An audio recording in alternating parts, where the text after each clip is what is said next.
तो प्यारे विद्यार्थियों, स्मार्ट अकेडमी के यूट्यूब चैनल पर आपका हार्दिक स्वागत है। आई होप कि आप सभी स्वस्थ होंगे, मस्त होंगे। आज हम बात कर रहे हैं कार्यपत्रक 66 के बारे में। वीडियो को एंड तक जरूर देखें क्योंकि अपन इसमें एक साथ 66 से लेकर 70 कार्यपत्रक और आंकलन 12 को करने वाले हैं। तो वीडियो पर एंड तक बने रहें। अगर आपने अभी तक चैनल को सब्सक्राइब नहीं किया तो प्लीज़ चैनल को सब्सक्राइब जरूर करें। शुरुआत करते हैं। दक्षता संदर्भ सामग्री से वाक्य निर्माण कर पाना। फर्स्ट है, निम्नलिखित वाक्य अर्थ नहीं दे पा रहे हैं, इनको इस प्रकार लिखिए कि वे अर्थ दे पाएं। जैसे यहाँ पे लिखा गया है कार माँ से बाजार गई, तो आपको लिखना है, इसको सही करके लिखना है माँ कार से बाजार गई। दूसरा है आज देर से आएंगे पिताजी, तो आज पिताजी देर से आएंगे, तो इसको क्या करना है, यानी सही करके लिखना है, यानी ताकि अर्थ दे। फिर है राजा रानी दादी जी की कहानी ने सुनाई, तो दादी जी ने राजा रानी की कहानी सुनाई। उसके बाद में नेक्स्ट हो जाएगा सेहत खेलना अच्छी के लिए जरूरी भी है, तो अच्छी सेहत के लिए खेलना भी जरूरी है। भारत के गांधी जी हैं राष्ट्रपिता, तो गांधी जी भारत के राष्ट्रपिता हैं। तो इस तरीके से आपको इनको सही करना है ताकि अर्थ दे। दूसरा है रचना के आधार पर वाक्य की उचित भेद पर निशान लगाएं। जैसे सागर एक अच्छा लड़का है, तो ये कैसा वाक्य है, सरल वाक्य, संयुक्त मिश्रित, तो ये है सरल वाक्य है। फिर है पापा देर से आए इसलिए हम घूमने नहीं गए, तो ये कैसा वाक्य हो गया, संयुक्त वाक्य हो गया। तो आपको इस पर राइट का निशान लगाना है। तीसरा है तुम यहाँ आओ और मुझे साथ लेकर जाओ, तुम यहाँ आओ और मुझे साथ लेकर जाओ, तो ये भी संयुक्त वाक्य है, और लगा है और इसलिए। फिर है मैं जैसे ही स्टेशन पर पहुंचा वैसे ही रेलगाड़ी चली गई, तो यह है मिश्रित वाक्य है। अगला है नीचे लिखे वाक्यों के सामने उनका नाम लिखिए रचना के आधार पर। जैसे इस शहर में शांति रहती है, तो ये सरल वाक्य है। दूसरा प्रातःकाल हुआ और पक्षी चहचहाने लगे, और है, तो यानी संयुक्त वाक्य हो गया। जो कर्मवीर होते हैं वे कभी मुसीबतों से नहीं डरते, तो ये क्या हो गया, मिश्रित वाक्य हो गया। फिर अगला कार्यपत्रक है 67। दक्षता पठित सामग्री के आधार पर अपने अनुभव लिख पाना। उन राज्यों के नाम लिखकर रंग भरिए जिनमें लाख के समान का निर्माण होता है। जैसे भारत, यानी ये भारत का अपने पास नक्शा दे रखा है, यानी जहां पर लाख का निर्माण होता है उनमें रंग भरना है और अपने को बताना है। जैसे राजस्थान में होता है, तो यानी कि राजस्थान का जो नक्शा आपको दे रखा है इसमें पूरे में क्या करना है, आपको कलर करना है। यानी जैसे यहाँ पे अपन ने ब्लू कलर कर दिया। उसके बाद में जैसे गुजरात है, तो गुजरात में भी अपन ने यानी ये रेड कलर कर दिया, इसमें पूरे में रेड कलर करना है।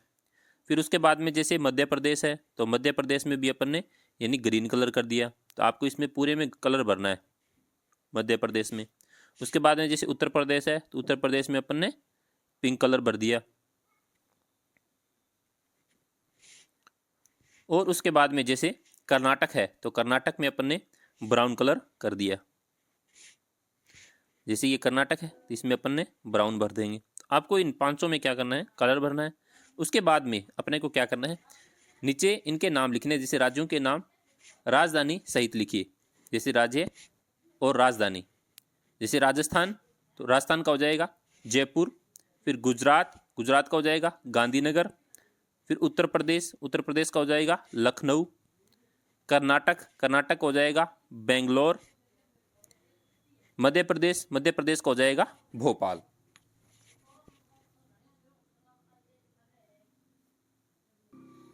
अगला है कार्यपत्रक 68।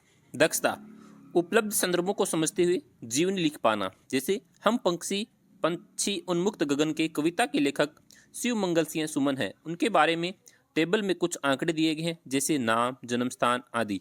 आप दिए गए सभी तथ्य के आधार पर इसे वाक्य के रूप में लिखने का प्रयास करिए। जैसे शिव मंगल सिंह सुमन का जन्म है वो 5 अगस्त 1915 को हुआ था। फिर नाम शिव मंगल सिंह हो गया, जन्म 5 अगस्त 1915, जगरपुर उन्नाव जिला उत्तर प्रदेश भारत में हुआ। मृत्यु हुई 27 नवंबर 2002 को, उम्र यानी 87 साल थी, उज्जैन मध्य प्रदेश भारत के अंदर। उनके कार्य क्षेत्र हैं कवि और शिक्षाविद हैं। फिर राष्ट्रीयता यानी भारतीय है। अन्य रचना है मिट्टी की बारात, हिलोल, जीवन के गान। और उल्लेखनीय जो सम्मान है वो है 1974 में साहित्य अकादमी पुरस्कार, 1999 में पद्म भूषण, 1974 में पद्मश्री। अब इनको अपने को लिखना कैसे है, देखो, यानी उनका जन्म, उनका किनका, यानी शिव मंगल सिंह का जन्म स्थान उत्तर प्रदेश के उन्नाव जिले में स्थित जगरपुर नाम गांव में हुआ था। वे 87 वर्ष की आयु में 27 नवंबर 2002 को स्वर्गवासी हो गए थे। यानी ये लाइन मैंने क्यों नहीं लिखी, यानी ये उदाहरण देके साथ में लिखा हुआ है।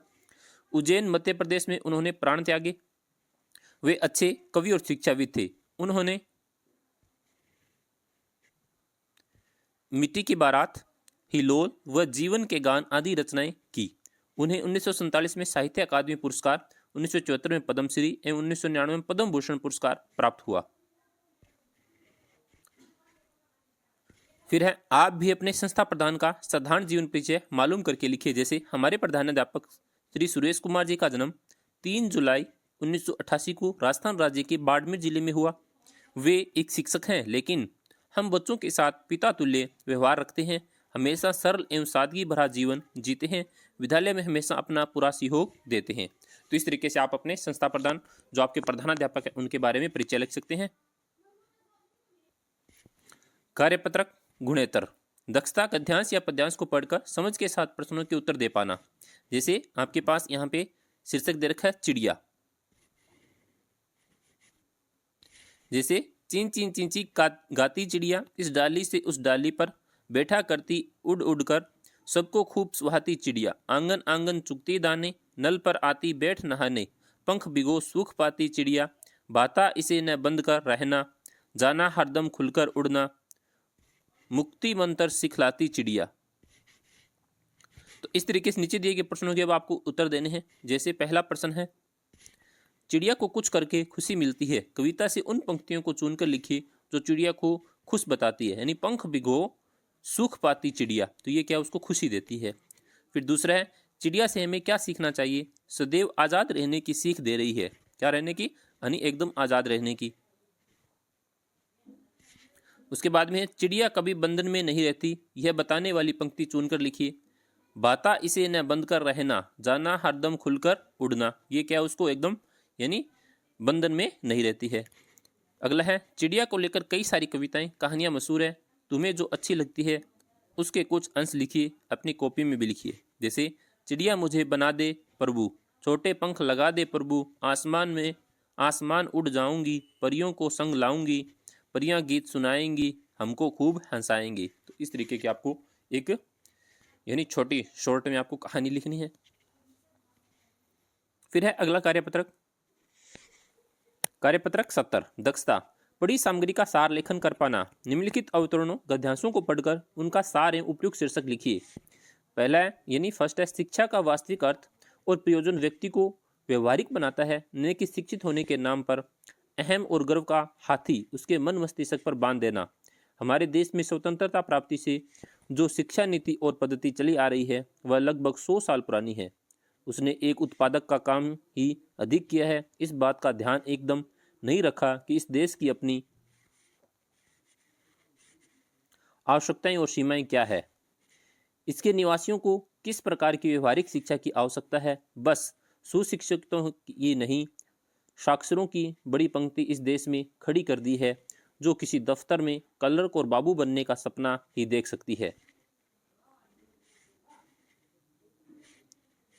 फिर है शीर्षक, व्यवहारिक शिक्षा की आवश्यकता।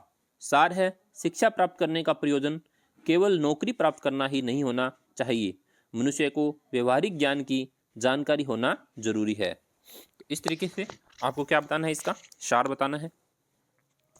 फिर है दूसरा, भारत एक महान देश है, उत्तर दिशा में हिमालय पर्वत की ऊंचाई प्रकट करता है, इससे निकलने वाली गंगा, यमुना आदि नदियां भारत भूमि को जलदान करती है, खेती सोना उगलती है, वन उपवन और उद्यान फूल फल और लताओं से लहरा जाते हैं, हिमालय की घाटियों में जड़ी बूटी होती है जो हमारे रोग दूर करने में काम आती है। भारत की भांति ही हिमालय विशाल है, अटल है, अमर है। हिमालय भारत का एक पर्वत नहीं, स्वयं भारत है, हम सब यानी उसके ऋणी हैं। तो अब इसका शीर्षक हो गया मेरा भारत महान। सार हो गया, हमारा भारत देश विविधताओं वाला देश है, यहाँ गंगा यमुना जैसी पवित्र नदियां हैं, तो हिमालय जैसा पर्वत है जहाँ अनेक प्रकार की औषधियाँ प्राप्त होती है। तो इस तरीके से अपने को इसका सार लिखना है। फिर है आगे अपना आकलन। आकलन 12, जमीन की खुदाई करके उसमें से निकलने वाली चीजों का अध्ययन कहलाता है, उसको पुरातत्व शास्त्र कहते हैं। पंछियों को सबसे ज़्यादा प्रिय होती है अपनी आज़ादी, यानी उनकी जो आज़ादी होती है वो सबसे प्रिय होती है। रचना के आधार पर वाक्य के भेद होते हैं, तो रचना के आधार पर वाक्य के 3 भेद होते हैं। हम पंछी उन्मुक्त गगन के कविता के लेखक हैं शिव मंगल सुमन। फिर निम्नलिखित मुहावरों का अर्थ लिखते हुए उनके वाक्यों में प्रयोग कीजिए। ईद का चांद होना, बहुत दिनों बाद दिखाई देना, आजकल तो आप मिलते ही नहीं, आप तो ईद के चांद हो रहे हो। चिकना गड़ा होना यानी बेशरम होना या फिर निर्लज होना। रमेश को कई बार मना कर दिया पर मानता ही नहीं है, चिकना गड़ा हो रहा है। फिर निम्नलिखित शब्दों का शुद्ध रूप लिखिए। रूप यानी ये रूप लिखा है, इसको शुद्ध रूप में लिखना है रूप। चांद, चांद को सही ऊपर चंद्र बिंदु लगाना है। मूल्य को यानी ऊ की मात्रा बड़ी करनी है। पौधे में 2 यानी औ की मात्रा लगानी है, तो हो जाएगा पौधा। फिर निम्नलिखित शब्दों से उपसर्ग अलग कर लिखिए। जैसे विदेश तो वी उपसर्ग है, उपनाम उप उपसर्ग है, निर्बल निर उपसर्ग है, अकाल अ उपसर्ग है। आप अपने पिताजी को पत्र लिख रहे हैं, लिखते समय समापन संबोधन में क्या लिखेंगे? आपका प्रिय पुत्र। फिर है आपने कई स्थानों पर बच्चों को काम करते देखा होगा, क्या बच्चों को रोजगार चलाने हेतु कार्य करना चाहिए? अपने तर्कपूर्ण विचार लिखिए। नहीं, बच्चों को कार्य से अधिक शिक्षा आवश्यक है। बच्चों को शिक्षा प्रदान कर उनका भविष्य सुधारा जा सकता है। फिर अपने पिताजी का जीवन परिचय लिखिए। मेरे पिताजी एक साधारण किसान हैं। वे बहुत सरल एवं सादगी भरा जीवन जीते हैं। वो कभी किसी से झगड़ा नहीं करते, उन्हें दूसरों की मदद करने में आनंद आता है। तो इस तरीके से आपको इनको पूरा करना है। आई होप कि आपको ये अच्छे से समझ में आया होगा। अगर आपने अभी तक चैनल को सब्सक्राइब नहीं किया है तो प्लीज़ चैनल को सब्सक्राइब जरूर करें। Thank you.